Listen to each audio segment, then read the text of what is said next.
En su casa, sin duda alguna. Buenas tardes para todos.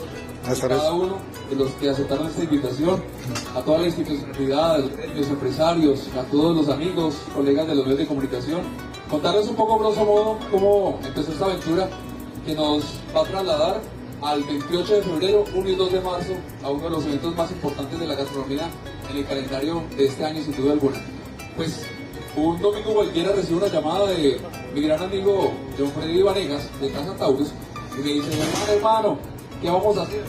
José Vega, líder del Club del Asado y miembro de la Selección Colombia de Asados y Parrilla, que ellos en medio de la actividad les van a contar un poco por qué hay una Selección Colombia que nos representa. ¿Por qué? Porque es un carbón liviano.